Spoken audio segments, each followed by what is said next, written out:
Oh,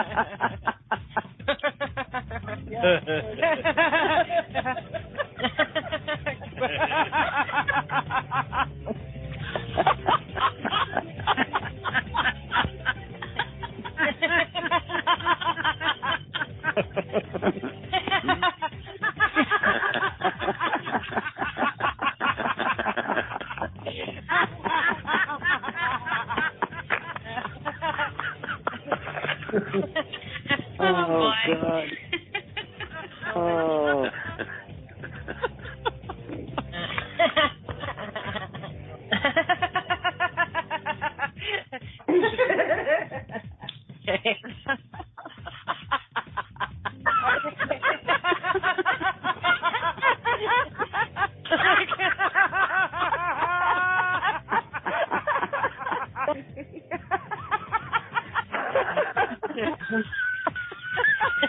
Christy, who?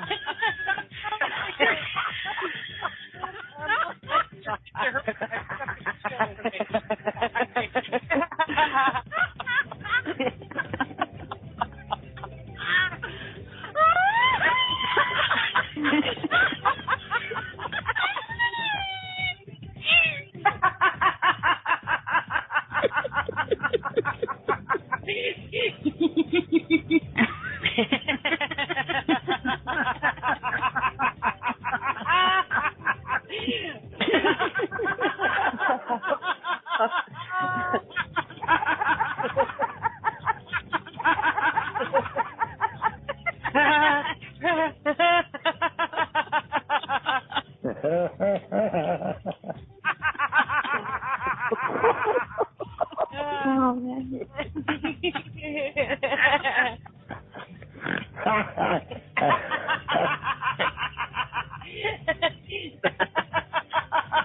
Oh my God! Somebody get me a beer stat.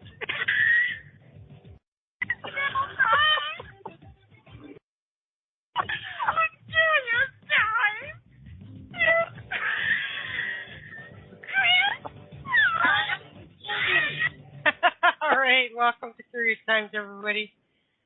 It's Tuesday, August 8th. Oh, it's August 8th.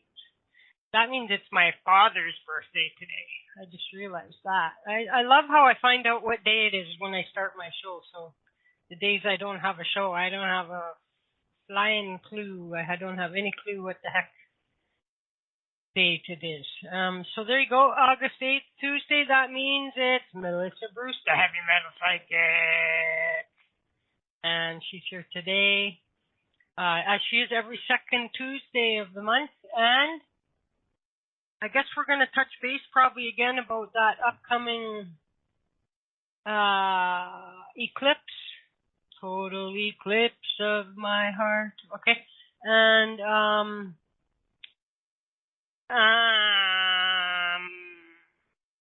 retro, blah blah blah. Okay, and tomorrow Kathleen Moore is here. Thursday Jen Young. Friday we're off. Saturday Yvette Howell. Sunday we're off. Monday Aaliyah Dawn. Tuesday Lisa Noland.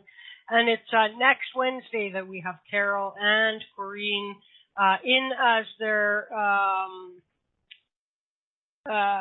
doing their sort of practicum for their completion of the Kara Center Mediumship program. And so there you go. That's what's coming up in the next while. The only thing might be Saturday because, you know, Yvette Howell has been MIA for the past, 18 months. I don't know, like what it is, but the past handful of months, we're not connecting well for her show. So anyway, there you have it. Might be nice to have Saturday off and get a little long weekend action for myself going. And I might, looking forward, I think that on the 19th is this sort of festival thing that a friend of mine has put on for years. I talked about it recently in their community, in their own community, and so I got an invite to that. And I don't know if I'll go, but I haven't said no. And so there you go. But there you go. That's what we got going on. Melissa Bruce is here. She is the heavy metal psychic. She's an astrologer, a medium, psychic, a tarot reader. She does it all. She's also a great coach. She also, in her work, likes to teach people how to do it their damn self, and so that much is good. She doesn't like to have people to have to rely on her and all of this kind of thing. So much of this stuff people can just tap into their own abilities and figure stuff out. And she also does teach various courses. I know that she has. I don't know if she currently is. We'll maybe catch up with her on what's current in terms of any courses. I know that she has done where she's teaching people how to read their own birth charts and this kind of thing. And so she also likes to include some personal development in her programs. To find out more about Melissa, please visit her website at www.heavymetalpsychic.com, and you can find her on Facebook at Heavy Metal Psychic. She also on Paramania Radio on Friday nights at 7 p.m. Eastern at www.paramaniaradio.com. Yes. And so there you go. Here comes Melissa. Hey, you Melissa, got it. You got it. You got it, Pontiac. Do you remember that commercial? Do you remember that? Or you're old enough to remember You Got It, Pontiac? It was like a car commercial or something like that. I don't remember it, but I probably am old enough. I just don't remember it. I don't remember a lot of commercials from my childhood. It's kind of weird. There's a lot of weird things blocked out of my childhood, and a lot of weird things that I kept from my childhood. If that makes sense. I know. Hey, I wonder what Freud would say about that. Probably that I'm sexually frustrated or something like that, which I'm not, by the way. just putting it out there. Thanks for the clarification. Thank you for the clarification. So how's the summer going for you? It's hot. And humid, as Marie said, this past week or so has been, we were so like, oh, thank God it's going to be under 100 degrees out here in the California Valley. And then it got to 100 degrees, and then it was going to be 99 for like a few days. And then it got really, really humid all of a sudden. And it was like, So I'm busy. I don't know. That's put it right there. Sorry. I'm so sorry about that. And I have a child over there. And so it was like super duper hot and humid. It's finally cooled down a little bit, and so that's good. And we're just getting back on track. This week has been such a transitional year for it being a 1 year, which is new beginnings. I guess obviously if there's new beginnings, you're going to have to transition into a lot of new stuff, and it's been kicking my butt, but yeah, I think I've done a pretty good job so far. So good. I mean, I guess if you're starting something new, it also means you're letting some stuff go. So let a lot of crap go. Yes. Yeah. Yes. It doesn't work so clean like that on December 31st of your 9 year. Everything's wrapped up with a nice little bow on it, so that on January 1 year you. No, Actually, the reality, here's the reality, because it really was very cut and dry for what a lot of people go through. The reality was, at the end of my 9 year, I lost somebody who was very important to me, and that was not something that I didn't see coming. She was older and, wanted to be with her husband, not us anymore. Not that she didn't love us, which I understood. Yeah. And we lost the band. Due to unfortunate circumstances, and a Virgo singer couldn't keep his in his pants, and then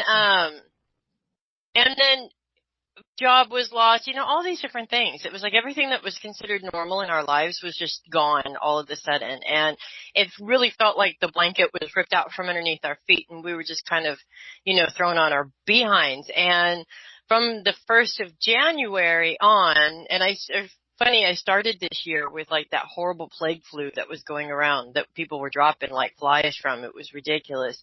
And there's just been one transition after another, and it hasn't really been so many transitions in my own business, although there have been a few of those. It's more trying to find a new way of working my business around all of these other changes. And my husband's a big part of that. And it's not necessarily a bad thing, but it has taught me to really pay attention to my own shit and stop paying so much attention to his, because I wind up wasting a lot of time trying to get him situated, which can feel sometimes like pulling teeth, and it's really, really annoying. So that's been a really big lesson for me. So I didn't let go of any of it at the end of the year. Oh, no. I'm still letting go of a lot of it. The Capricorn full moon last month, not this last one, but last month, was really brutal and really bringing up a lot of crap for me, which is significant to me because I have a natal Capricorn moon in my chart. And as an Aquarius sun, I felt the Aquarius full moon this last weekend would do the same thing. But I was too busy to notice, number one, because I had some things going. And number two, I had taken myself out of this place, my home place, where I tend to get stuck in my head, and put myself in another place that was a little bit more relaxing and a little bit more fun. So it wasn't the emotional roller coaster that it can be. It has been for the past couple of years. So I think I'm getting it. And I think it's really important for me to continue to go through, like everybody goes through, these changes and these difficulties and this emotional bullshit and, all the things that everybody goes through, because it's important for the people that I work with to understand that doesn't go away. You just learn how to deal with it in a different way than, say, you were dealing with it last year. And it's a constant evolution is what that is. And I just wanted to say, because you said something earlier about teaching people how to do it their damn self. And I want to clarify a couple of things there because I've had a big lesson on what I call Klingons lately. If you don't know what Klingons are, they're those people that go, oh my God, you're my new best friend, and then you can't flip and get rid of them ever. Right. Yeah. Now, I build client relationships that I want to keep for as long as possible. But what I'm trying to avoid is people who are constantly needy all the time. And I've had a lot of instances with that. Now, I'm very picky and choosy when I read people's energy about, who I work with and who I don't because of that. Because I know this is, regular human nature. I will help anybody. But there does come a point where if I'm not helping you, I have to cut that cord because my job is to help you. And if I can't, maybe there's somebody else out there that will, or maybe you just don't want the help. And those are not the people that I'm looking for. The people that I'm looking for are the ones that are having difficulties. They want to figure out how to get through those difficulties. They want to be the best that they can be, and they're willing to put in the work. And as for classes, I do teach mediumship, and I do teach astrology, but even mediums need validation too. So, yes, it is wonderful to be able to connect with my own guides and get that guidance for myself, but I'm still a stubborn ass human being who doesn't like the answers that I get every once in a while, and I have to go to another medium in order to get that kick to the butt that they're trying to give me too. So, it doesn't create a perfect world all of a sudden. It in some ways it does make it easier, and in some ways, unfortunately, it does complicate things a lot more, but it's still worth it. If I were to look back 15 years ago before I learned any of this, it's definitely worth it. 15 years ago, I was lost and had no flipping clue what was going on. So that's a good thing. Right. But it's transitional, and we just have to get through the transition, and everybody's having a really tough month this month astrologically. It's kind of crazy this month. So, but I've also been telling everybody what I've been told by my guides, which is, if you're tough enough to get through the challenges, you're tough enough to receive the rewards.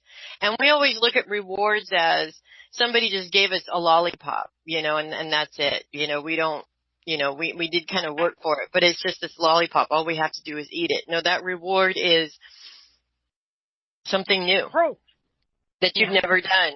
And that's just as scary as, sitting here wondering what it is that you're supposed to do, because you have to, okay, I have this now. Now I have to take the steps to actually implement it and do something. So, my biggest job, I feel, in this world is to try and help people to be able to understand that life is life. It's never going to change. It's always going to have its ups and downs. And there's always going to be times where you feel stuck, emotionally stuck. And that's okay. The point is to have your pity party and then move on. Because the pity party stage isn't productive. But it is necessary, every now and then sometimes.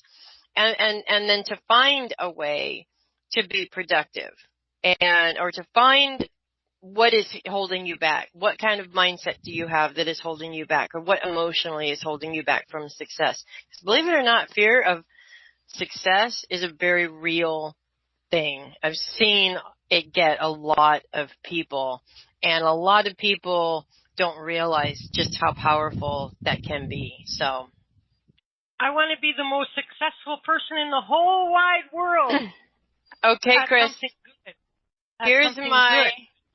Here's my magic wand. It's a pair of scissors. Dink, you are.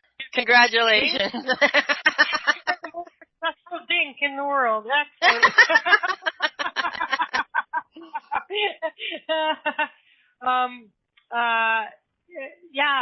I don't understand that one actually, but now you said a whole crap load of stuff there and the thing is you're right about the people that it's important that you pay attention to the ones that are just belly aching, like they're coming to you under the guise that they want help, but there's nothing they're really interested in changing. Yeah, but they don't. What they want to do is they're seeking attention.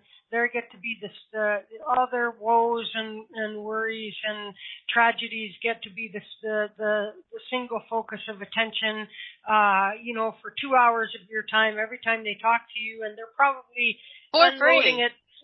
For free. Don't forget, they're not paying for it. Yes. They're probably unloading the same garbage on another person as soon as they hang up on you. And they're and I have actually said that to a couple of people. It's like, I'm unable to help you. You know what I mean? Like I have. You have to do. If I'm doing more work towards your wellness, then we have to stop. Exactly. I put in my work. I've already put in my work, and I'm still putting in my work for myself. Do you honestly think that I have time to put in the work for 5 to 10 other people on top of that? I mean, really, who do you think I am? I'm not Wonder Woman. And I just had an experience yesterday, and actually part of this growth from all of the crap that I let go of in the past 9-10 months or so, kind of sort of came down to, because I am an Aquarian and I do speak my mind to a certain extent. I have actually had to learn to bite my tongue and shut my mouth every now and then. But I also let a lot of things slide. And there was a particular person, like you were just referring to, who I did talk to one-on-one, but it was a lot of blasts on Facebook, and you get those people. I usually unfollow these people because I get sick and tired of looking at it, right? And they're blasting about how, they don't do selfies. They don't jump on the bandwagon. Okay, fine. I understand that. I don't sit around doing selfies all day either. I did them before everybody else did, before there was a Facebook. As soon as everybody started doing it, I stopped doing it, I am that person. Yeah. They're complaining about their lot in life. They're complaining they don't have a car. They're complaining, about people. They're lending people money and the people aren't bringing it back, all this. And that's whatever. I usually ignore that stuff. But this particular individual posted something about empaths and how all of a sudden empathy is a trend that everybody's jumping on the bandwagon of. And they don't understand because, and she listed all of the things that she had to go through her whole life as an empath. And therefore, she was insinuating that everybody else was ingenuine about their empathy, and she was one of the few who actually was an empath. And that made me angry. I have to say, it did. It made me angry. I couldn't control myself. And I did start off very diplomatically in letting her know that everybody's an empath to a certain extent, and everybody's intuitive to a certain extent. These are natural human abilities that everybody is born with. There's many different levels of empath. Not every empath feels things emotionally from other people and all of those different things. And I was trained by a full empath, so I do understand these things. And she and a friend just slammed me about, technicalities, a full empath. What's a full empath? Well, duh, if you don't know what a full empath is, how do you know that not everybody's an empath? And so, then she started getting... Not everybody is. The sociopaths and psychopaths are not empaths. And so No, it's a different thing. And not everybody is a full empath, but everybody is an empath to a certain extent. It's a natural part of being a human being. Well, wait a second, though, except for the people that are other kinds of paths, and... Well, some of those sociopaths have a very high level of empathy. They just don't know how to use it, and that's the problem is. Everybody's born with this ability to be an empath. And what happens is, if you're a mental or an emotional empath, you start getting all this crap from other people and taking it on and thinking it's yours, and then it becomes really confusing. Now, if this sociopath is overloaded with this stuff from other people, and they can't handle their own emotional crap or their own mental crap, they get overloaded. And so in order to take that out, they wind up going out and taking it out on other people, which to me is what this individual did in the first place. And the bottom line was, I don't care what you're going through. Every single human being on the planet is going through something. It doesn't matter what it is. They're all going through something. And just because their difficulties are not as difficult as yours, or just because you're like me and you don't post your difficulties on Facebook so that everybody knows about them, does not mean that you're up here and I'm down here.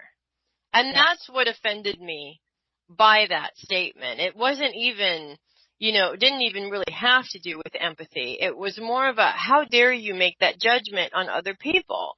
What happens if a mental empath looks at this and goes, well, I guess I didn't go through that, so I must not be an empath. But he's picking up these suicidal thoughts from somebody, and he doesn't know that it's coming from somebody else, and he kills himself. That's what I'm saying. It's irresponsible behavior to go around saying what I'm going through is 10,000 times worse than what everybody else is going through.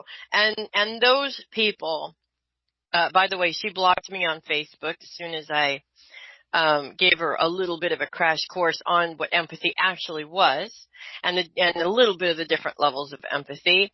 And I guess she couldn't handle the truth, so she blocked me on Facebook, which is perfectly fine. I consider that the trash taking itself out. I don't personally unfriend or block anybody myself. I let them handle it on their own, kind of a thing. And I'm not everybody's cup of tea. I don't even notice, except for if I go to wish somebody a happy birthday because I happen to notice, and then I can't see their page no more. Then I go, oh, I guess I got blocked. Right, exactly. And so it's just, and it's like, you know what? Whatever. You can't handle the truth. That's fine. I don't have to stay here and watch you bitch about everything on Facebook anymore. That's fine. I'm cool with that. People that are trying to compare and measure their problems against someone else's are really narcissistic, and yes, these are absolutely the ones that there's always somebody that went in a crowd, right, or in every group. It seems that like sort of one ups everybody, which is to say, it drives me crazy. Yeah. Yeah. I knew somebody that somebody was saying how they slipped a disc in their back and blah blah. So this woman, she's all, well, I broke my back and I wrapped myself with the sheet and I built my own house. I've gone to. I know a whole family who does this, and there's like 18,000 kids in this family that had like a whole bunch more kids and stuff like that. And you go to their family reunion, and I sat there with, one of the older of the kids and the youngest of the kid, and she was wearing a boot, and I just happened to ask her, what's up with the boot? What did you do to your foot? And she starts talking about how she has this problem with her leg and how she has neuropathy and she can't feel half of her foot. And her older sister goes, "Oh, you can feel half? You're so lucky. I can't feel any of my feet." And I'm like, why did I even bother opening my mouth and asking this question? So I'm just going to back out and go find my husband and talk to him because he's the only sane person around here, kind of a thing. But that kind of stuff drives me crazy too. And what it comes down to for me is nobody cares. Nobody wants to understand what anybody else is going through. All they want to do is talk about themselves. And when I said something about a Mercury retrograde, you see how funny it just flowed right into it. It's a full Virgo Mercury retrograde, which basically means a lot of narcissistic communication problems that we're going to be dealing with for the next few weeks because Mercury goes retrograde in 4 days. So we're already technically in the shadow period of it. It's going to be Mercury retrograde at the time when the eclipse happens? It will. Yes, it will. It will be retrograde from the 12th of August all the way until September 5th. So we will be in Mercury retrograde at that point. Yes. Fun. But yeah, we are dealing with a lot of narcissistic communication patterns. We're dealing with a lot of nitpickiness in communication. My whole thing is, if you're going to say something, be specific about it. Don't beat around the bush. Don't blow smoke up somebody's ass. Just tell it straight. There's a way to do it diplomatically. You don't got to go around hurting people's feelings. But a lot of people have a tendency to communicate in this sort of airy-fairy way that people don't necessarily get the content of what you're trying to get across. And then when a miscommunication happens and that person follows through in the way that you didn't want them to, then they get upset about it and they can't figure out why.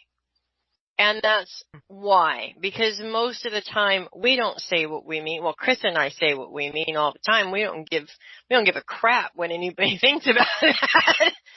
I know my mentor Sherry does too. She tells it straight every single time. She doesn't beat around the bush about it.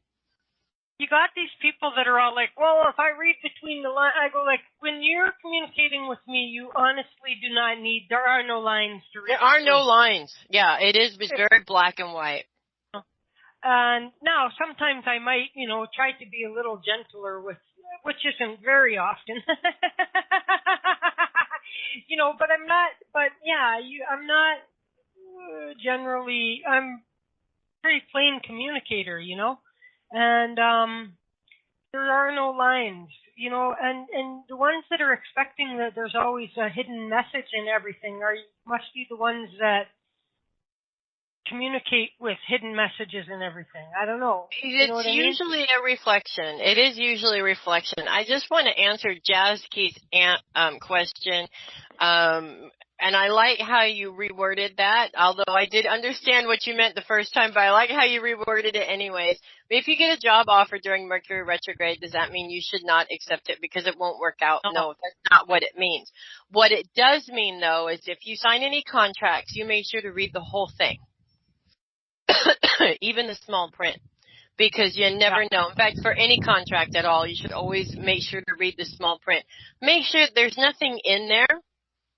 And here's a good example of that, actually, because this happened in this country. I think it was this whole country. I don't think it was just the state of California. About 10 years ago, we had this home buying boom where everybody was buying houses, and my husband and his brother were like, we should pull in together, the three of us, and buy a house because everybody can buy a house right now. And I worked for a company that stored these records, right?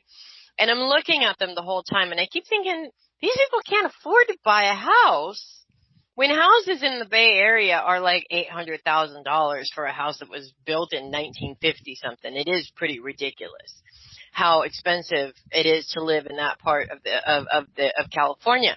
But all these people are buying these houses. They have no business buying these houses. They don't have the right income for them. And in little tiny print on these notes, it says, you have a 5% interest. big letters, 5% interest, and then little tiny letters somewhere else in the 15 pages of this note, it says, you have 5% interest for the first 5 years. After that, it can fluctuate anywhere from 5% to 35% at any given time. Nobody, of course, read that part. They just went 5%, and you're going to give me a house right now. Where do I sign? That's why you have to check your contracts. Make sure that you read everything, including the fine print. It's always frustrating to have to do that, but it's worth it in the end because then you know where you stand. And if there's anything in that contract that's off, don't be afraid to say something about it. The worst thing that's going to happen is they take back the job offer, and if they do that, you didn't want that job in the first place. Yeah. Or you didn't want that car in the first place. You didn't want to deal with those people business-wise in the first place. So it actually gives you a little bit of an edge to be able to understand what people are really saying and not just what they're showing you on the surface. Right. Yeah. Sure. Yeah. And you know, and people say and do say that. That's ridiculous. You know, to not take a job on such a day, and understand clearly what job you're taking. You know, regardless, not worrying not worrying as much about like don't take a job and then go day one and find out filing. I don't like filing. You know what I mean? Yeah, no, you do. And yes, your computers are going to go kind of crazy. Your phones are going to go kind of crazy. All of that stuff does in Mercury retrograde, you know, all communication devices and machinery, anything with moving parts has a tendency to have problems during Mercury retrograde. And we just prepare for that, you know, every time it happens. Mercury is not the only planet going retrograde this month. And actually, good news is that Saturn is going direct at the end of this month, which is in Sagittarius, which is going to directly affect you, Chris, and any other Sagittarian. And it's going to affect you in a good way because now that Saturn is going direct, he can get the hell out of Sagittarius because it just doesn't work for him very well. Excellent. And how long has Saturn been in Sagittarius? Just for about a year and a half or so. You know, just long enough to make himself a major pain in the butt. And, you know, Saturn retrogrades are difficult because Saturn is all about responsibility. And when Saturn goes retrograde, it shows either where you tend to take on too much responsibility for other people's crap, or it also shows where you're lacking to take on the responsibility of certain aspects in your life. So a lot of Sagittarians that I know have been going through some, during this particular retrograde, they're wrapping up issues that they've had for a long time, whether they be health issues or moving on to something issues. I have a Sagittarian friend who's talked about going to college for, 10 years now. And I'm like, you know, by the time you actually sign up, you're going to be 80 years old if you keep this one going, kind of a thing. So I see that she's finally taking on that responsibility of actually going and looking at the classes and making those determinations and actually following through with what her plans are. Other Sagittarians I've been dealing with a lot of very difficult career issues and family issues. And this retrograde is causing a lot of situations and a lot of major challenges in order for them to see that they do have the power to get out of those situations and move on. But Sagittarius itself as a sign is not necessarily irresponsible. It's just that Sagittarians are not known for being the sign of responsibility. They're known as the sign of fun and lightheartedness and adventure. And what happens when you want to go on an adventure and your responsibilities get in the way? It's been frustrating all this time because of it. And I wanted to talk, a bit more at some point about when you run exactly contrary to your sign in so many of those areas. And that's one area that I have run contrary to in I've been the epitome of responsible. And I know another Sagittarian who's like that too. She is the epitome of responsible. yeah, and so that's how come sometimes there's some people, and you're not one of them, but who rely strictly on what are these characteristics based on your sign, and then they form an entire opinion about you because of what your sign is, and just like in any group of anybody, there's going to be a wide range of, because, they're supposed to love adventure and travel and all that. Like, if I never had to leave my house again, I wouldn't. You know what I mean? Right. And so that's exact opposite of what a Sagittarian is supposed to be. When I was younger, I was a little bit more like that. But mostly I've just been really exactly opposite to some of those traits. And it's not even that I'm anywhere near a cusp either. I'm like on the... No, you're not. But you do have a Taurus rising. See, I looked at your chart a long time ago and saved it so I could bring it up at any given time during any given show. I know, but is that the right one or the wrong one? Because I know for the longest time I was saying like... I was saying PM when it was AM or AM when it was PM, and now I'm confused again as to which it was. My 225. Trying to remember now if it was so. Like I had always given the wrong time. Well, I don't remember. That would make a huge difference. But I will say, looking at the one that I have. A Taurus rising. Tauruses are not known for being adventuresome. They do things that they want to do, of course, things that really mean something to them, but they do tend to be homebodies more than, I want to go out on yet another fantastic adventure kind of a thing.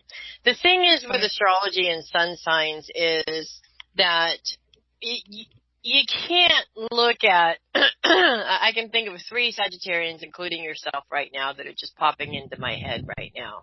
And they're 3 very different people. Now, they're also different ages, which does have a lot to do with that as well. And younger Sagittarians tend to be more firebrands than older Sagittarians do. Older Sagittarians have a tendency to kind of sort of grow up a little bit. At least you hope they do. But this is the best example. When I was a kid, I had a step parent. It was a man, and he was a Sagittarius, and he was a horrible man. He was abusive mentally, emotionally, physically, sexually. He was controlling. He was manipulative. He was, you put the devil's face on him, and this was him.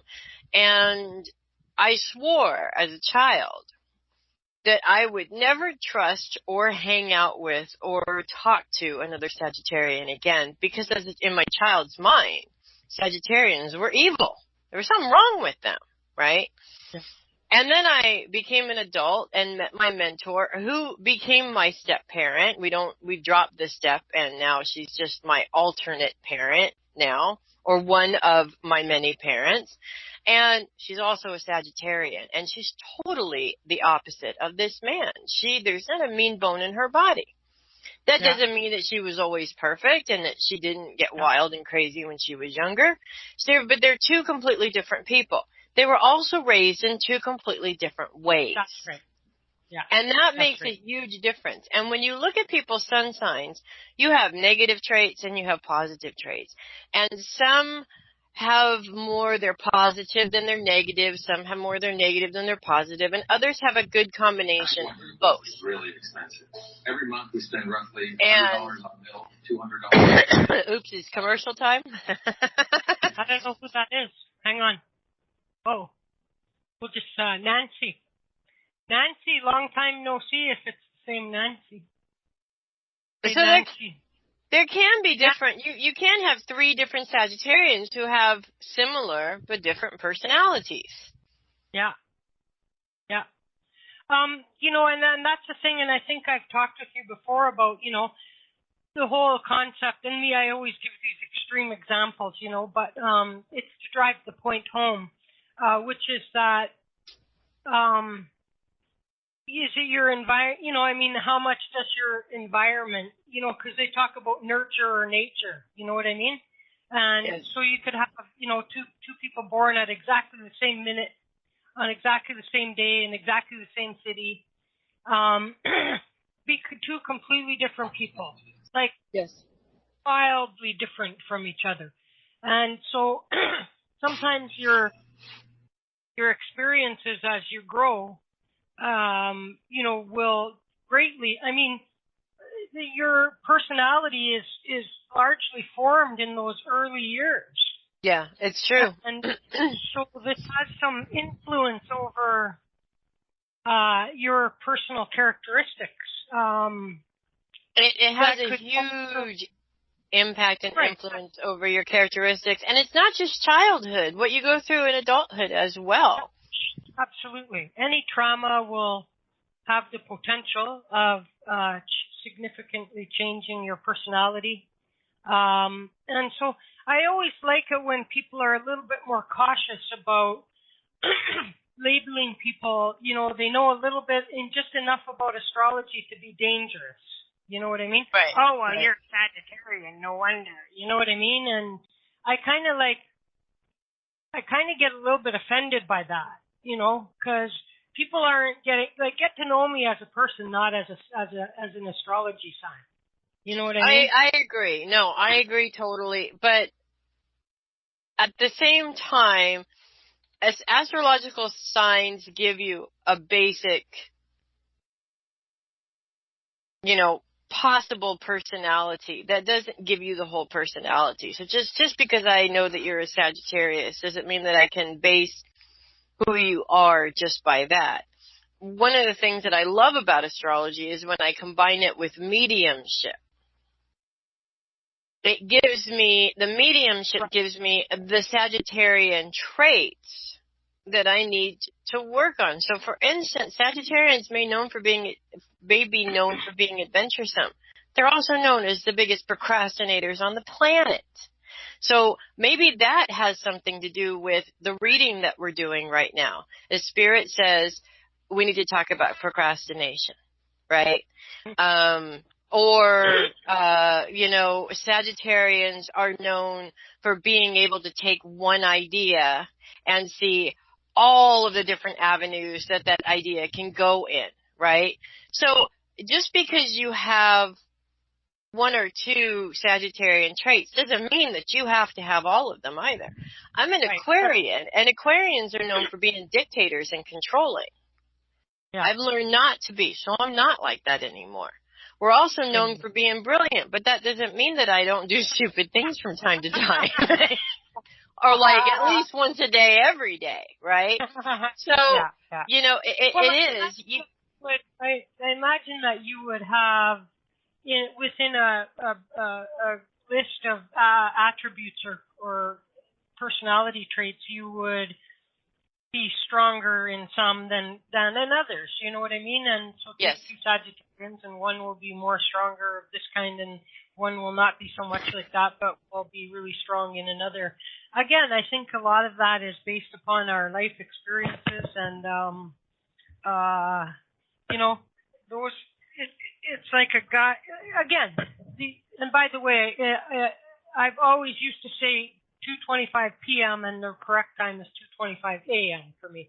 But anyway. You know what? I can tell on the chart if we got it right. Let's see. Yeah.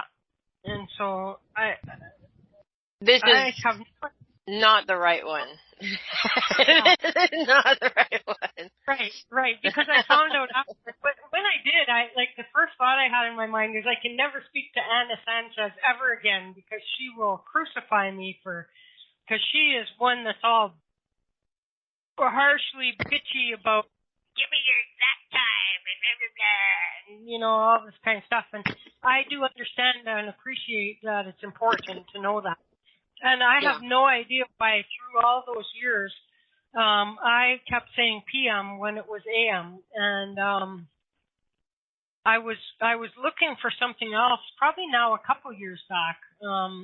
I was looking for something entirely else, and I came across, one time I went in my 30s at some point. I just became so disgusted with my mother, and I'm like, I can't be of this woman. I can't.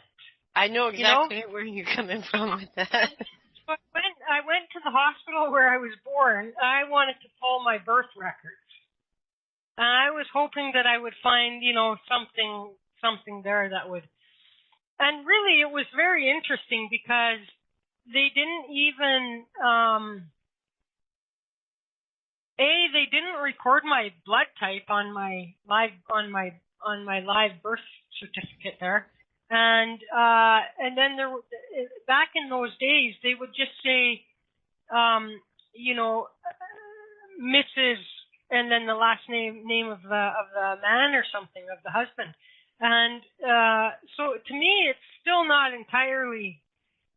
I have in my mind somewhere that I might be like one of my mother's sister's kids. You know what I mean? And right.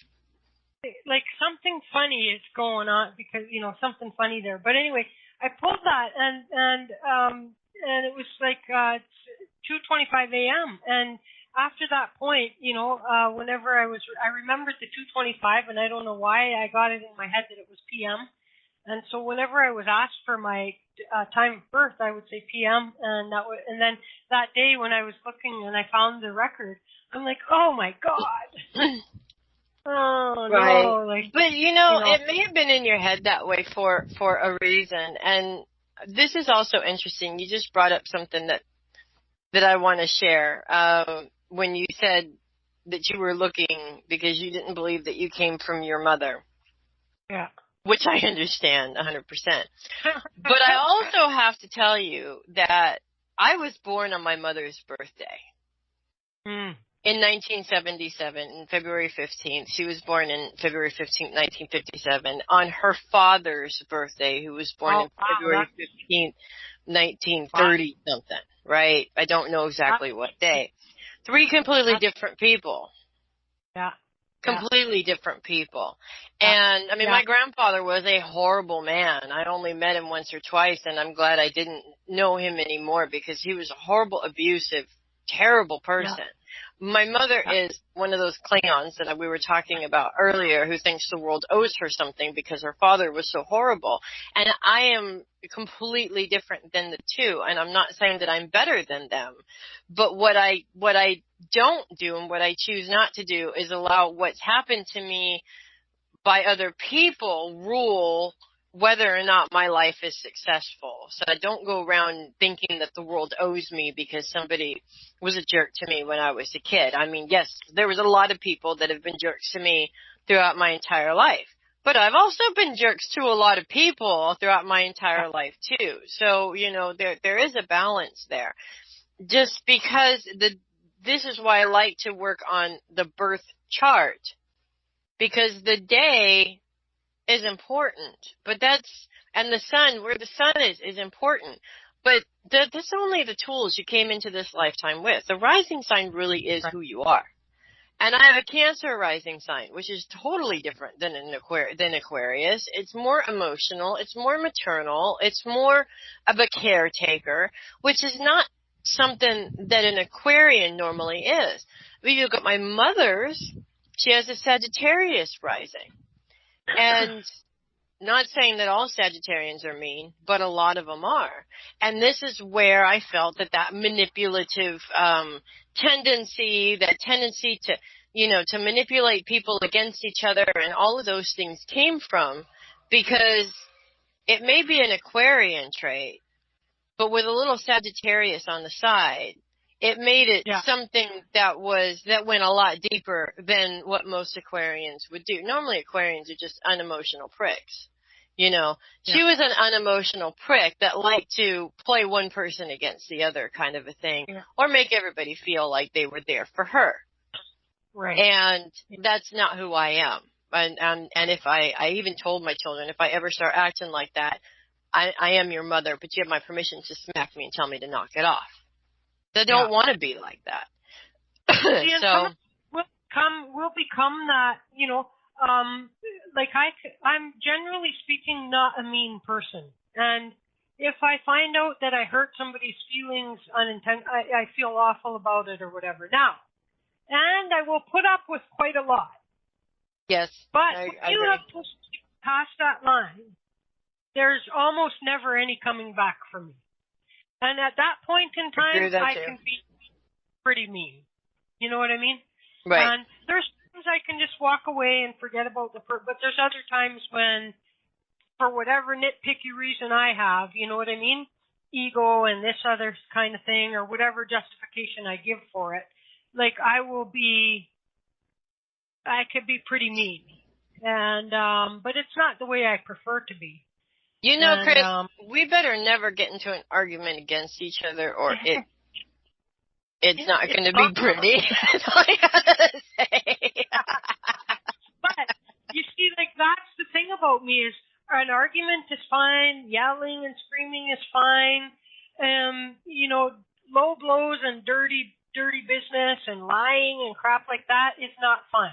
And so if it doesn't come to that level in an argument, I'm quite okay, It was funny because even when I was young and I was a manager at a gas bar, like I would flip out on somebody for something because, they didn't do it right and it caused me hours of extra work. And then, 5 minutes later, I'm, joking around with them. You know what I mean? And so it's sometimes for me, it's like, get it out, right? Instead of keeping it in, and then explode on somebody 10 years later with 10 years worth of crap. You know what I mean? Like that. Yeah, no, I don't like, I've done that, and it you don't want to do that. I always feel that the universe gives you opportunities to let off some steam every once in a while, because I do have a temper, and I used to be a scrapper, and I'm not like that anymore, and I don't want to be like that anymore. But when that trust level is crossed, that's where you got to work to get that back, and you better be sincere, because if you're not going to work for it and you're not sincere, you ain't getting back in, and it's as simple as that with me. Yeah. The closer somebody is to me upon a betrayal or a really bad situation, then I'll be likely more forgiving. But, but for acquaintances and this like that, as soon as somebody's like done something like that, it's almost no coming back from it, Well, and the people that you love the most are going to hurt you the most. That's just a given, That's part of love. There's no need to bring the L word into it. But, well, I understand. But that is part of love. People talk about how horrible it is. Well, of course it's going to hurt. It's love, and pain is a huge part of love, and the more unconditional that love is, the more painful it is. And if you don't think so, well, and again, on the unconditional thing, like I have met so very few people in my life who truly have unconditional love. You know what I mean? We all even God places conditions on love. The Bible says so. Because you will throw your ass in hell for all eternity if you. Yeah, well, don't bring up that. No, I know. I'm just saying. I think like here's the thing: is that unconditional love. No, I'm not going to unconditionally love you while you're plunging a knife in my chest. Sorry. I can understand that. Yes, I can understand that. Some of these things don't happen. Some of them can't happen.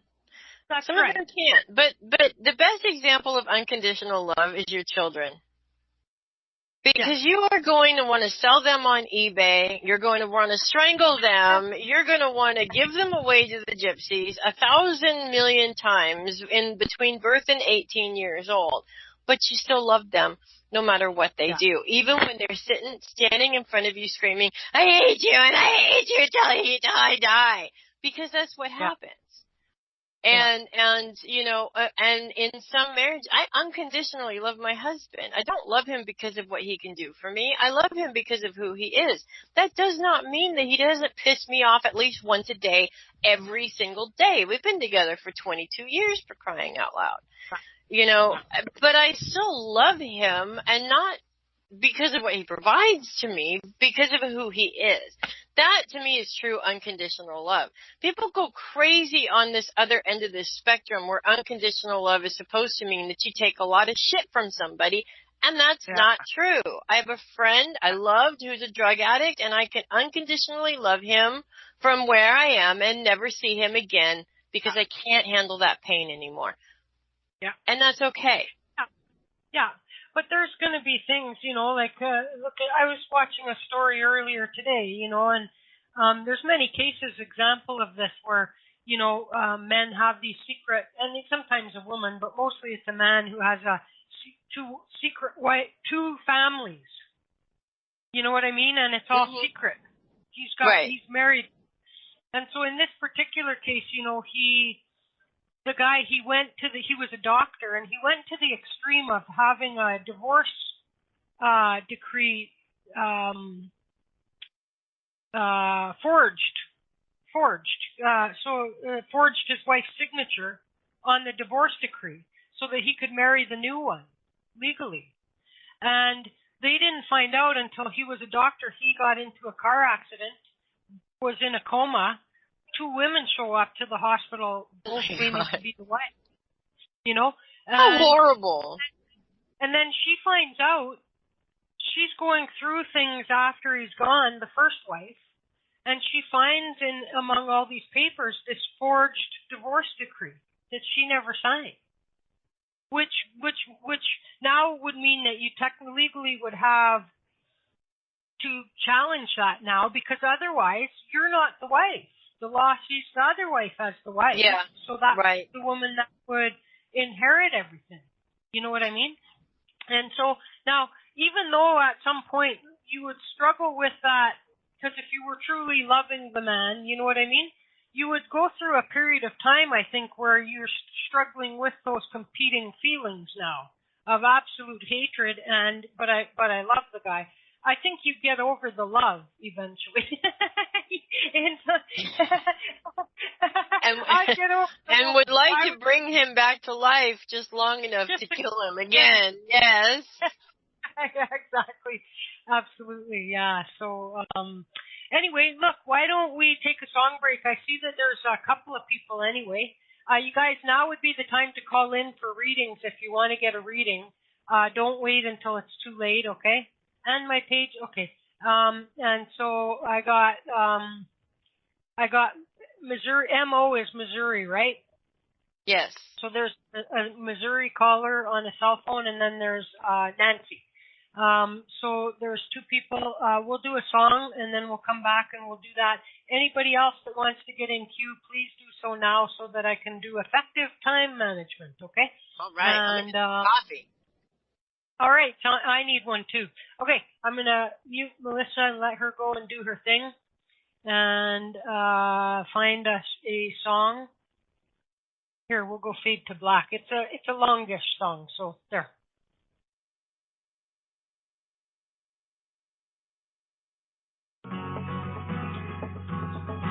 Are you looking for a place to meet like-minded people? Perhaps you're a light worker looking for a safe place to share your thoughts and services. We've got a place for you, intuitalks.com. Join for free, post updates, blogs, create and join groups via website or radio or class package. The possibilities are endless. Join the all-spiritual, all-under-one-roof network, www.intuitalks.com. All right, here we go. We're back. Quick shout-out. Thank you guys all for being here. Amy's there, Amish comedian. Carol, who will be on a week from tomorrow with Corrine doing their Terra Center practicum. And Missouri, I don't know who that is. Nancy, I don't know how glad I am that I'm alive, but I am alive, you know. Christy Who, and then the artist formerly known as Christy. Dan the Man, the Bacon Man, Diane, and our guest, Melissa Bruce, the heavy metal psychic, and Nancy. Jackie's there on the phone waiting. Sherry, how are you? And Kimber is listening by telephone. Terry, the artist formerly known as Gerber Daisy, TM, and Eric, Truth Nova. Again, I'm going to say get in the queue now if you intend to. Don't wait until the end. And when we run out of callers, we're going to pack it in. So that's how it's going to go today. And so let me get Melissa back on. Hi, Melissa. Uh-oh. Are you muted on your end? Are you muted on your end? I mean, like, is your headset muted? Because I can see your lips moving, but I cannot hear you. Uh-oh. What? Okay, so sign language. Wait 1 second. Just wait 1 second. Stop right there. I know. Yes, one. Okay, shut up, Chris. Shut the hell up. She's trying something. Aha! I got it! You see, I have this button, and I want to let you all know how proud I am of this statement. Sometimes my fat ass sits on it when I sit down. And I am proud of that statement because just a few years ago I was skin and bones and I didn't like that because I was sick. But I'm all better now and my fat ass is back again and it's beautiful. I can't show it to you, but I'll just tell you how wonderful it is. What I was saying, Chris, was I absolutely love that song and you really know how to pick them. I thank you very much. Oh, cool. Very good. See, I don't know how I do it. I just freaking do it. You know what, Chris? I have no idea how you do it. Seriously, and I say that with all the sarcasm I can muster. Shut up. Okay, let's go. I'm going to go to Missouri first and see. We're going to take a trek over to Missouri. Who's this? Hi, Chris. It's Pam. It's been a while. Holy! Look at them coming out of the woodwork. How you doing? All right. How are you? Good, thanks. Good. What's up, Buttercup? Nothing. I just called in and was listening, and I'm going to see if somebody come through for me. Okay. Awesome. Hi, Pam. Hi. How are you? I'm good. How are you? I'm doing pretty good, thank you. Is this somebody that you would like to come through a male in spirit? Yes. Okay. Well, we're on the right track so far. I had a 50-50 shot at that one.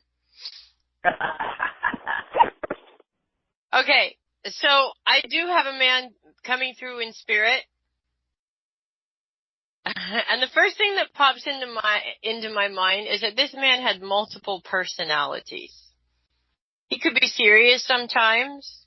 He could be completely crazy sometimes. He made a lot of sense.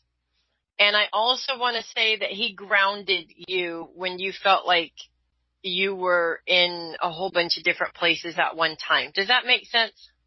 Yes. Okay. And he's also holding out his hand, and there's a little red rose sitting in the palm of his hand, and he's extending that out to you. To me, when I see red roses in spirit, of course, it could mean something different, totally different to you, and that's fine. But to me, it also represents unconditional love, and that's what he's providing for you at this time. But also, red roses are not just unconditional love. He's got a very deep love for you. He says that you've been calling on him lately or needing him. Yes. And sometimes you don't feel that you can hear him, but he's listening. He's also saying that you've had questions, and he's been sending you clues on which direction you need to go in. Because I am seeing around you, I am seeing this is almost like a decision. There's a fork in the road. And there's a decision that needs to be made, and you can only go one way or the other. You can't do both. Does that make sense? Yeah. And you're not really sure which way to go. He's kind of pushing you in the direction that would be best for you. I also feel your heart pulling in a certain direction, but your mind says that may not be or your mind is afraid, I should say, that that may not be the most lucrative direction, that the other direction might be a little bit more lucrative. Does that make sense? Yes. I'm also being told to tell you, this gentleman is telling me that you always make the quote-unquote right decision, not the decision that is best for you. And he says, this time you need to make it the decision that is best for you. So I hope that helps. That's why I'm asking for his help. Which one's the right one? Okay. When I say that your heart is pulled towards one more than the other, what this means is that one direction is a direction that you really want to do, but you're afraid that it's not gonna be the best decision. The other one makes more sense. He's saying you need to go in the direction that your heart is pulled to, not the one that makes sense. All right. All right. Okay. He also says, quit worrying about whether or not this is the right decision. Okay? Because he says there is no wrong or right decision. It's what's best. Yeah. It is what is best for you. And can I ask, when is your birthday? Yesterday. Yesterday. Happy birthday. Thank you. Awesome. Okay. You are very family oriented. Your family is everything. But I also get that your family is grown now, right? You don't have any small children around you. Yes. I mean, maybe grandchildren, but they're not your children. You're not legally bound to take care of them. Yeah. Okay. And that this decision that might make more sense might also be what's best for your family. This is a decision you need to make for you. And I know that's hard for Leos, because Leos put a lot of time and energy and love and effort into their families. But your family is going to be okay. Okay. Does this decision have to do with moving? Yes. Or relocating? Yes. Would you be relocating away from your grown children? Yes. But I'm also hearing talks of them relocating as well. No, I'm not sure about that. Okay. Well, the option is open, let's just say. And I'm also being told that it's not such a huge relocation. You're not moving from California to New York here.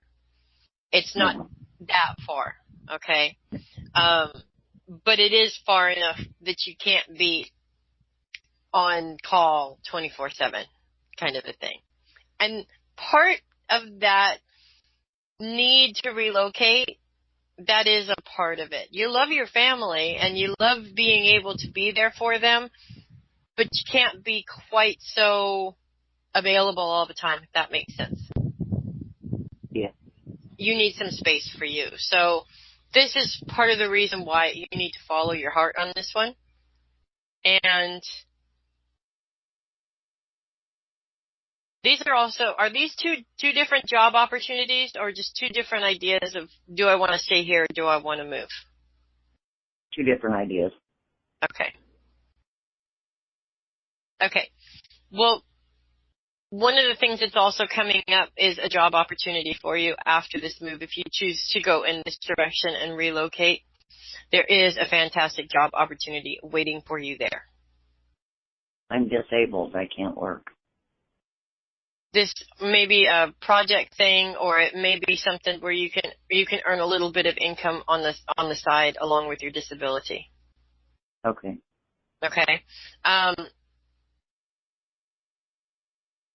Okay. This also has to do with, for a lot of people being disabled, you kind of sort of feel like you're stuck at home all the time and you can't really do anything. This is going to bring you out more a little bit.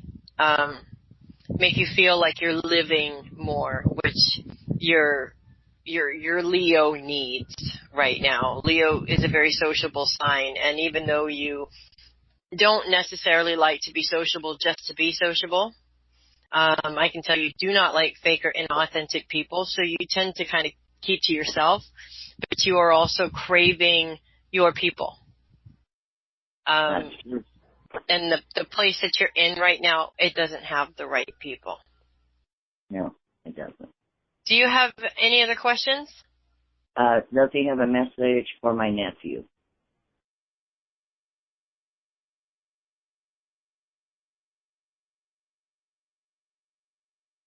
This nephew of yours is having a lot of problems right now, yes? Yes. And it seems like just when he starts to get a handle on 1, 3 more pop up kind of a thing? Yes. And I'm sorry to say this the way that I'm saying it, but I would say this about a friend of mine too.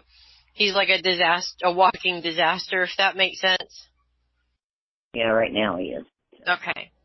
I don't mean that in any derogatory way at all. When's his birthday? His was in July. Cancer? End of July, beginning of July? July 6th. 7th, July 7th. Okay. Yeah, Cancer. Okay. All right. This man wants to give him, it's a little toy dinosaur, but it's not one of the plastic ones. It's like a stuffed one, and it's green, and it's got yellow dots on it. And he's giving him this little dinosaur because he wants him to remember back to when he was a kid again. In a good way. Okay? He's taking life too seriously. All of these things are coming at him, and he's kind of sort of letting them all pile up on top of him, and they're all getting mangled up in his mind and in his life right now. He needs to separate them all and focus on one thing at a time. And I'm also being told to tell you that he needs to stop trying to put a square peg in a round hole. Do you understand what I'm saying? Yep. I mean, he just won't get off this one thing that is not going to work. I'm sorry to say it. It's not going to work. He needs to move on from it. This is part of the reason why everything else seems to be getting gummed up behind him. Yeah, he's going through a divorce right now, and it's really tearing him up. I can understand, and cancers can be very emotional, a very emotional sign, and he strikes me as somebody who's very sensitive and feels other people's feelings very heavily, and that overwhelms his own feelings. And with this divorce, I hate to say this, but I feel like he may be going through the motions of the divorce, but he's still holding on to hope that they can reverse the process. Does that make sense? And not get divorced. He won't. She was using drugs. Yeah, I was going to say, this is not the woman for him. She may have been using drugs, but this is I want everything to change. I want to not get divorced. I want her to stop using drugs. I want her to be the woman that I wanted her to be in the first place, kind of a thing. Yep, and it's not going to happen. Yep, you're right. Yep, because he always thought he'd be married forever. And you know what? He should have been, because he was a really good husband. Unfortunately, though, we always don't pick the best people. And that's what he was a victim of. But that does not mean that he doesn't have a second chance either. He most certainly does. There is a woman out there for him who will value him. Okay. Do you have any other questions? No, I think I'm good. Thank you so much. You're very welcome, Pam. Thank you for calling. Great, Pam. Take it easy. Don't be such a stranger, eh? I know. I look at the clock, and it's 11 o'clock, and it's too late to call, and I'm going like, dang it. It's not too late till midnight, because we're here till midnight Eastern, yes? That would be 11 my time. Oh, you're in Central. I got you. Yeah. Okay, well, you know where we're at. Don't be a stranger. Yeah, I wrote me a note and hung it on my wall, actually. Well, put it in your phone as an alarm. That's what I do. There you go. There you go. As an appointment or an alarm, a recurring alarm. You know what I mean? I will do that. And there you go. Okay, take it easy, and thanks. It's been nice to hear from you again. Good to hear from you. Quick triggers. That's why they won't give Canadians guns, you know? Okay, Diane, I'm going to mute you. Holy, there's a whole crap load of people. Hang on here. Nancy's going to be next, and then Jackie, and then I see Diane and Eric. And I'm going to double check that that's it. Okay, that's going to be it. So let's move it on. Then we have a half an hour to get through 4 people. And so let's go get Nancy. Hi, Nancy. Hello, can you hear me? Yeah, what's going on? How are you Nancy. doing? Hi. I'm Melissa. No. Hi, Nancy. Thank you for taking my call. I'm good. Hanging in there. Oh, good. All right, my question is, I am just a little out of my head. I've had a lot of loved ones passed over, and I go through my days, usually pretty good, but some days I wake up and I'm just out of my head. I don't know if I don't have the strength to get it through, or I don't know. Okay, first things first. I need you to... Okay, let me rephrase that. I would advise you to stop listening to the people who keep telling you that you should be over it by now. Uh-huh. Okay? Because you never get over it. No. Not when a loved one passes. You do learn to live your life differently, but you never get over it. Number 2, I have this feeling that you've hardly had a break from loss. No. And it's like my brother died when I was 12. My father died when I was 19. Don't give me too much information here, okay? Don't give me too much information. Here's the rule. Shut up, Chris. Let her give all the information she has for you, and then okay. And we do have to keep our eye on the clock too. But so we do. Let her just get her stuff out, okay? We do. So there's a couple of things that I have here for you, Nancy, because you don't get a break. And part of that is that there's a fear that there's more, and you're in your mind going, who's next, in a way, which I'm also going to advise you to stop doing. Okay, because that's part of the problem. This is a combination of the grief of loss of people, and every time you experience a loss, the past losses, those wounds become reopened again. Does that make sense? Yes, ma'am. Okay. The other thing is, I'm going to ask you, when do you give yourself time to grieve?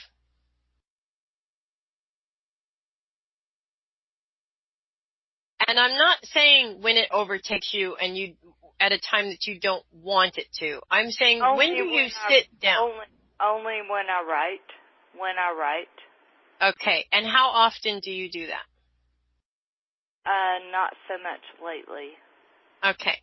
So that writing seems to be a means of allowing those feelings to go through you, out the pen and onto the piece of paper. The more you do this, the easier it is to deal with the feelings. Not the loss, we're talking about dealing with the feelings. Okay? Yes, now, grief is the highest form of unconditional love. It means I honored and loved you so much that I shed tears at your loss today. And that is a beautiful thing and nothing that you should be ashamed of. And again, these people that keep telling you that you need to get over it, there's one gentleman around you that I'd like to pop in the mouth. Okay? Uh-huh. He doesn't understand, but one day he will. Trust me. Yes. And you're going to want to say, well, honey, maybe you should just get over it, but I know you're not going to do that. Yeah. Not necessarily the right way to handle the situation, okay? No. He's not going to stop saying it, and those other people aren't. It's up to you to stop listening to that, okay?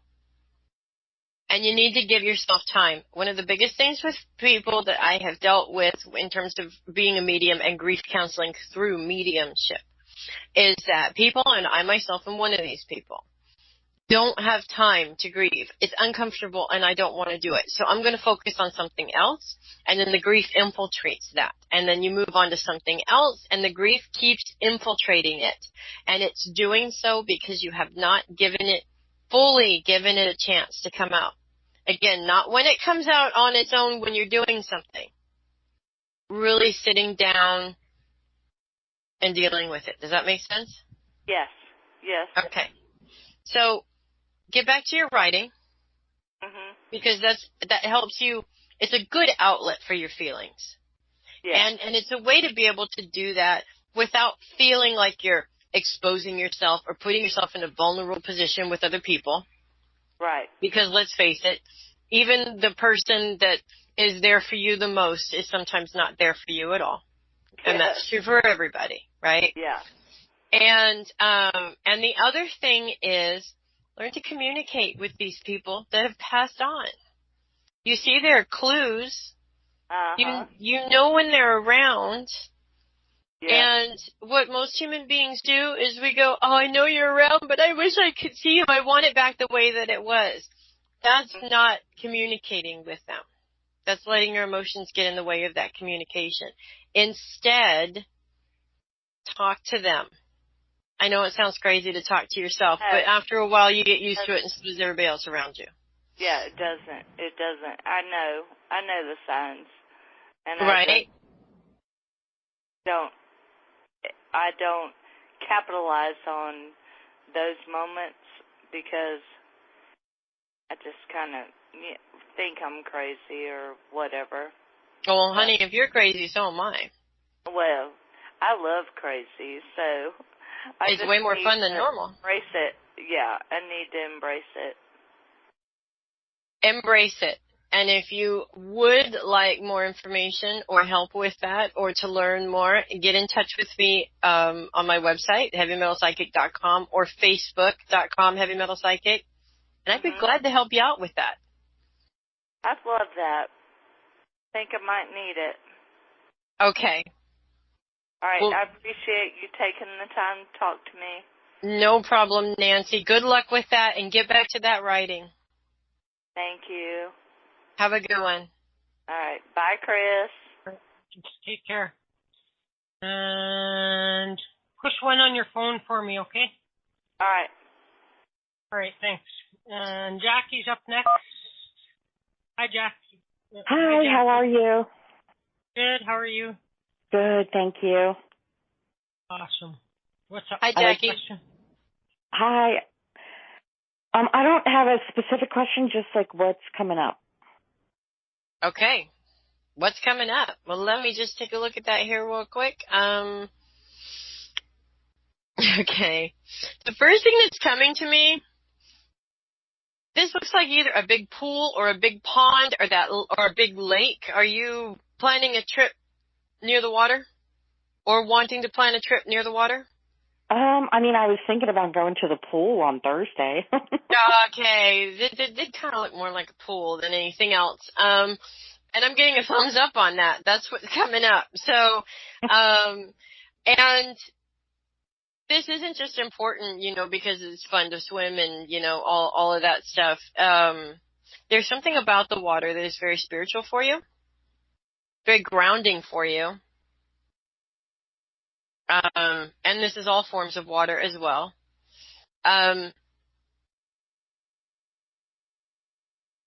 But water also represents emotional things. Have you been going through a lot of, I would call it an emotional release? A lot of old stuff that's coming up that you seem to be kind of reliving. Yeah. And letting go of? Trying to let go, yeah. Okay. Actually, I'm being told you're doing a very good job with that. Oh, good. So rather than saying that you're trying to let go of it, rephrase that to I am letting go of it. Okay, because the act of actually saying I'm trying to is forcing you to hold on to a little bit of the end of that rope, if you know what I mean. Okay? Yeah. You are letting go of a lot of things, and you are really cleansing, which is where the water is helpful. You're really cleansing. So you need a good dunk in the pool. It's almost like a baptism. Is the word that I'm getting, okay? Once that's done, and it is nearly done, I'm also being shown a new opportunity. This could be a new job opportunity if you're looking, or a new opportunity in a completely different town. So there may be a relocation opportunity in there as well. And that may not mean that you're physically moving from one town to another. That job opportunity could be in a different town than where you're currently working. Does that make sense? Yes. And this is an opportunity of a lifetime, I'm being told. Whoa. And the best example I can give of something like this is my husband kind of went through what you're going through. And then one day he was just handed like this great job to go and drive for a band and get backstage passes to a whole bunch of different bands and meet rock stars we've listened to and gone to shows to go see our entire lives. Wow. He didn't actually put himself out there to get the job. It was given to him and, by a friend of his.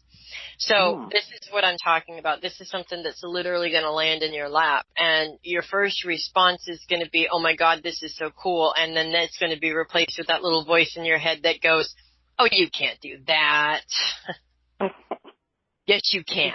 Okay? Yes, you can. Okay. Take the risk. Okay? It is a bit of a risk, but take it.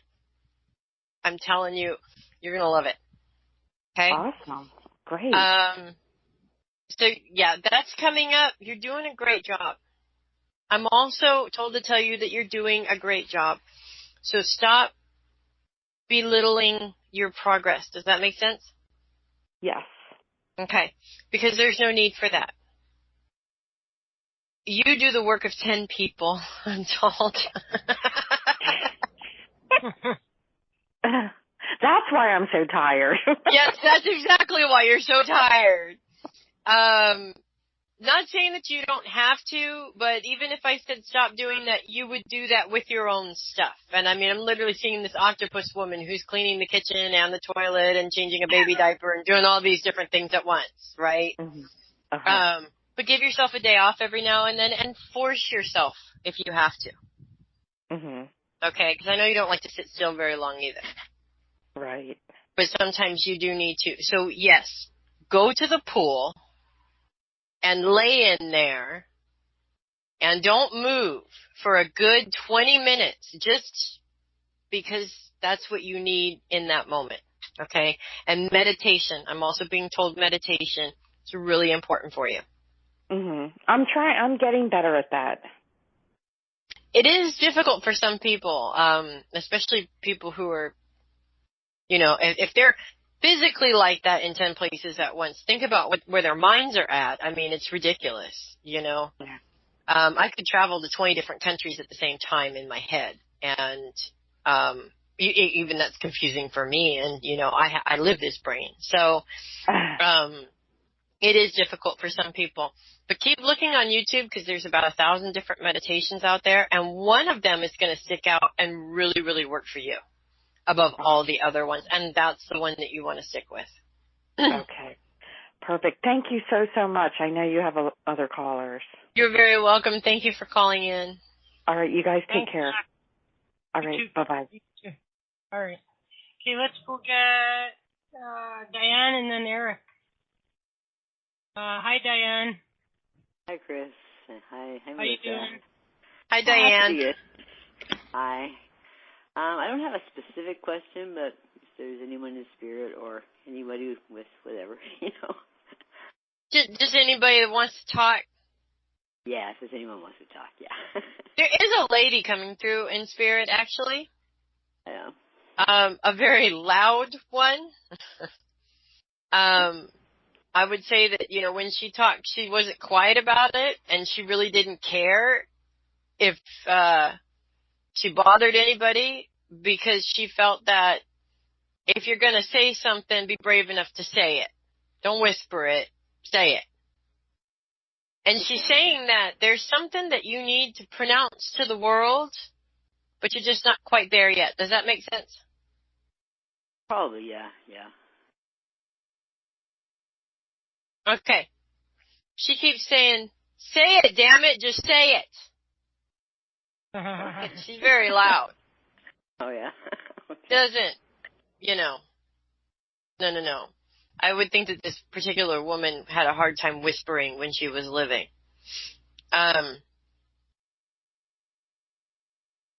She also keeps sending you comfort food. Like, there's been some situations that you've been going through recently, and you keep coming across this comfort food, and I'm also getting in the back of your mind that you're eating it and going, man, I should stop eating all this food because it's going to make me fat. Yeah. But then you're doing it anyways, right? That's right, yep. Okay.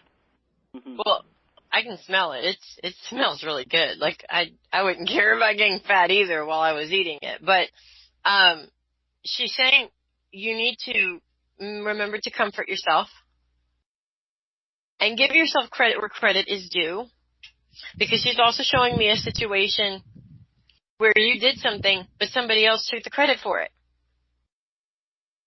And you didn't say anything about that. Is this a situation that's already happened or possibly coming up? I'm not sure. I tend to do that a lot. So I'm not sure which one. I know I've had quite a few. So maybe both. So maybe it's both. So what she's saying is next time stand up and say, hey, no. I did that. Don't let somebody else take the credit for it, okay? Right, okay. Because this is something that's pretty big. Oh, yeah. It's not just you changed a tire, but somebody came in and said, I changed the tire, all right? I mean, that's cool, fine, whatever, right? This is way bigger than that, okay?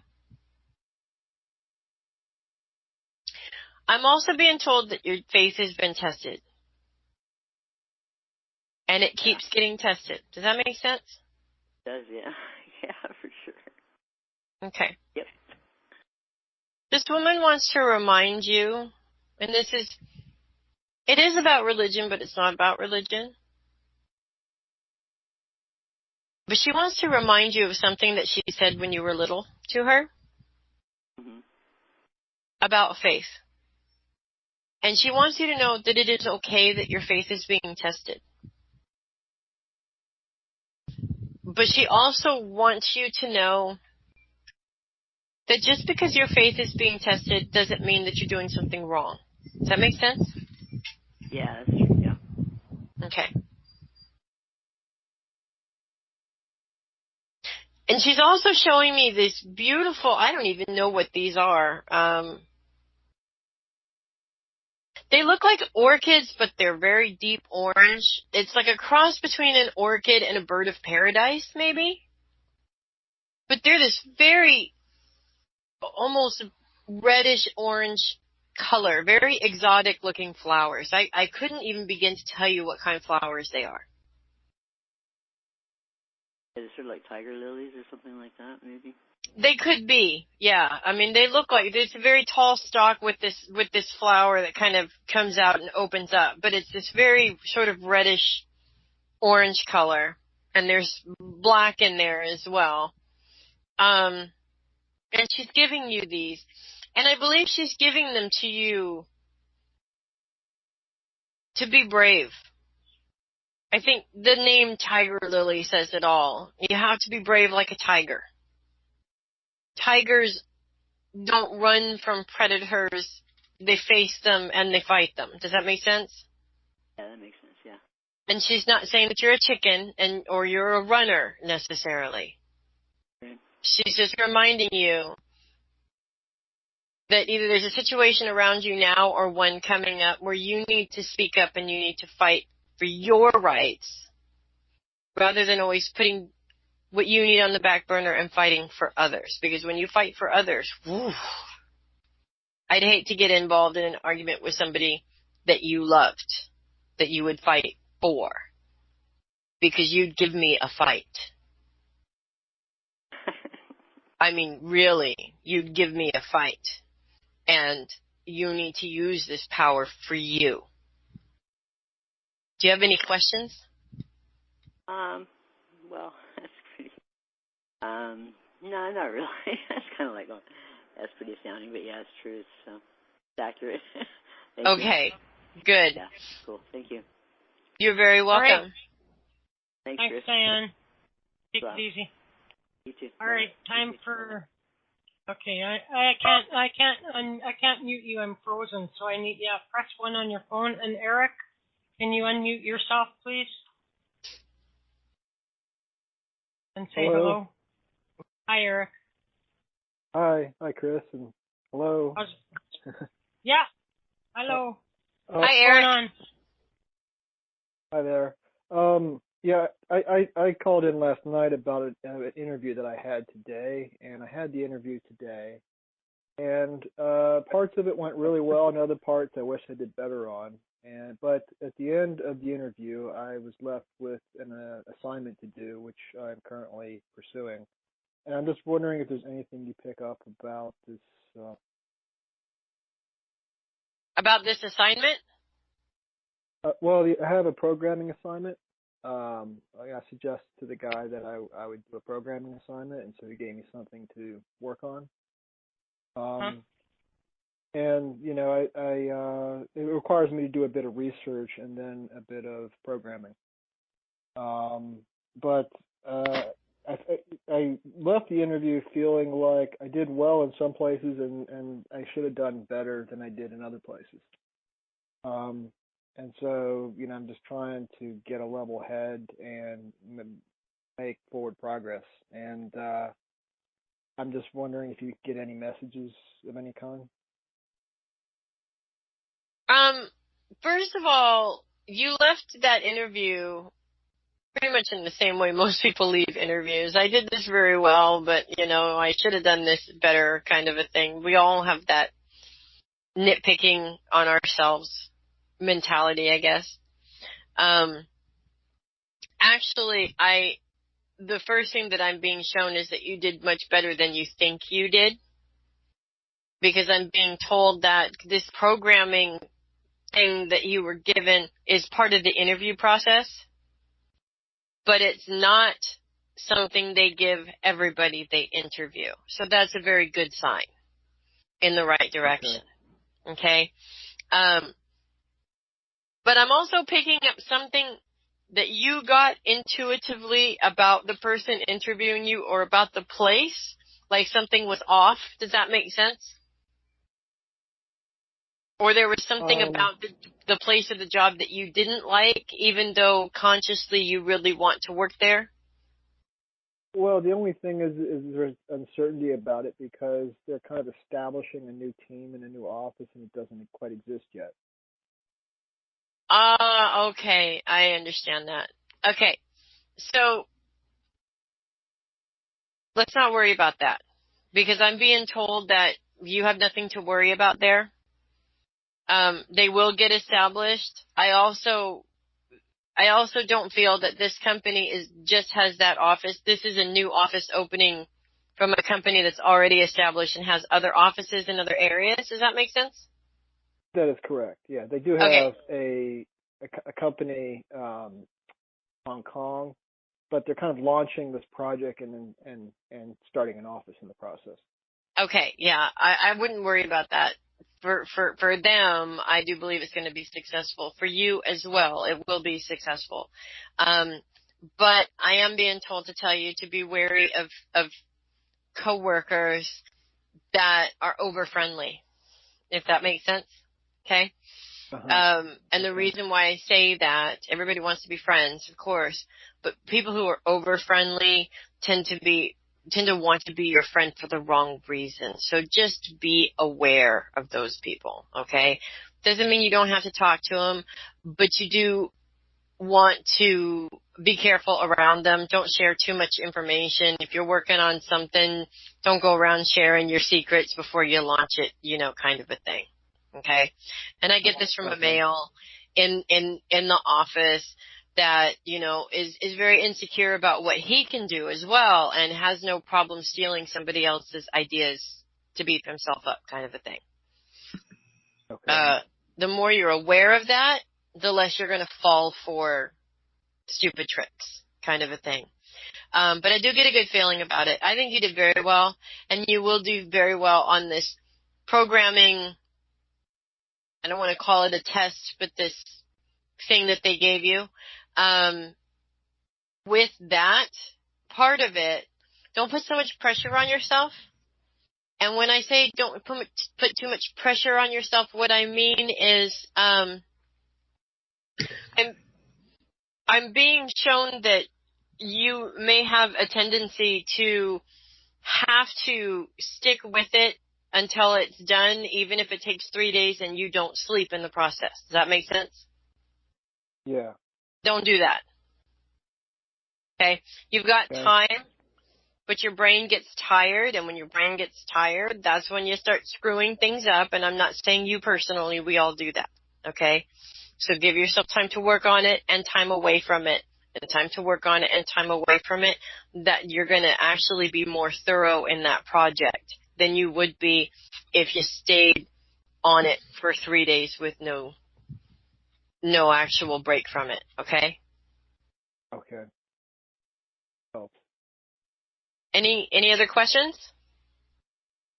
So you feel like it's likely that I should be able to convey to them my skills well enough to perhaps be hired there? Is that what you feel like? I absolutely believe that by the end of the next 2 weeks, you will be hired there. By the time I come on this show again, you'll be calling saying, hey, I got the job, thanks. Okay. Awesome. Yeah. Thank you. That's takes some helps me calm down a bit. Good. Yeah, because you want to focus on that project. And I do expect you to call in when I come back in a month to let me know. That's your homework. Okay. It's your homework okay. for today. Getting homework everywhere. Yeah. Yes, you are. Sure, well, next month it'll be my birthday, so. Just have confidence. Have confidence in the abilities that you have with that kind of, work. And everything should be okay, yeah? Yeah, the part that I'm uncertain about is the assignment he gave me. I have to do a certain amount of research to figure out how to implement something that I haven't worked on before, So that's the part that, I'm sorry. You said your birthday's next month. What day is it? 15th. So you're a Virgo?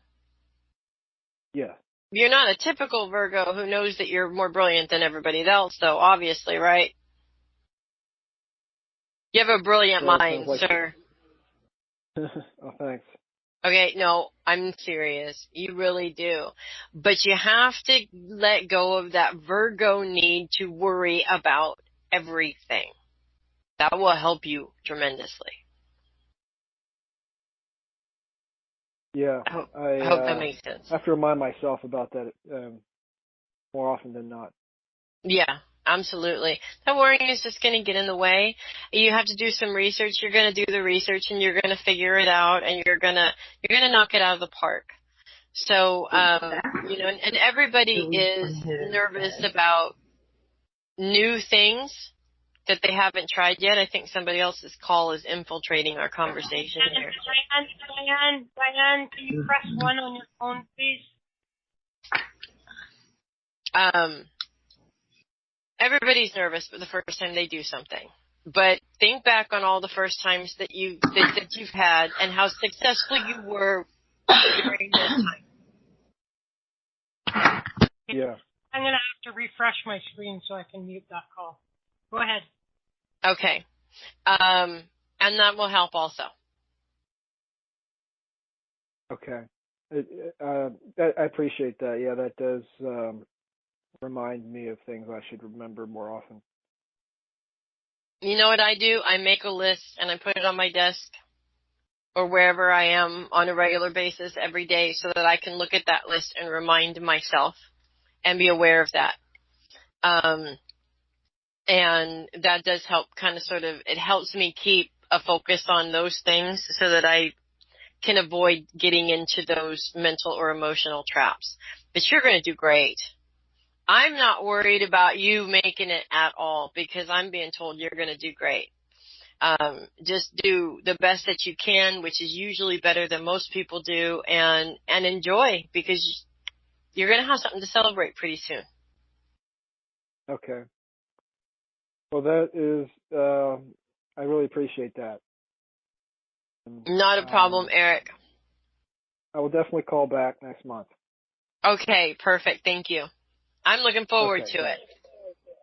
Me too. Hey, Eric. I might need you to, because I can't get back onto the page. Oh, here we go. It's loading now. So go ahead and press. Unmute. Okay, your damn self. Okay, yeah, my damn self. Okay, Melissa, can you give everybody your details? Where you're at with your radio show, your website, that kind of thing. Radio show is Friday nights at 7 p.m. Eastern, 4 p.m. Pacific on www.paramaniaradio.com. We are currently in Leo party mode, so this week we'll be going over some heavy metal songs that I've handpicked that represent Leos. That's what I do every month. And then you can also get in touch with me on Facebook. Just look up the Heavy Metal Psychic. There isn't any other ones. And if you find another one, tell me so I can kick their butt. And also you can go to my website, heavymetalpsychic.com. Aside from the spiritual boot camp, which I no longer do, I do have to have some things I need to change on there. But aside from that boot camp, all the services are still available and classes are available at any time because all classes are one-on-one. So all you got to do is get in touch with me and we get started with your class. It's that simple. Perfect. All right. Well, I guess that between now and then, when we see you again, the eclipse will have happened and you can maybe see how it went for people. And, August 21st. August 21st, and if you want to know when it's going to be in your local time, there's I've seen 1,000 websites with a map and the times and all of that. Just look it up on the internet. You can find it. Easy peasy. Just Google it for crying out loud. Yes. Yeah. So, I mean, here in Pacific time, it's going to be like 9:30 in the morning. So if you're somebody who sleeps late like I am, you're going to want to get up early for it. So it's convenient to know what time it is because of that. Just depends on, where you're at that particular time of day. Yeah, absolutely. Okay, well, thank you a billion, and we'll see you in September. That's right. My God, can we believe it's almost September? It's crazy, isn't it? I know, right? It is nuts. And okay. All right, then we are going to get out of here, you guys. Thank you so much, Melissa. And Friday nights, paramaniaradio.com, 7 p.m. Eastern. Check her out. And they have a chat room and everything there as well, if I understand correctly. They still have that, hey?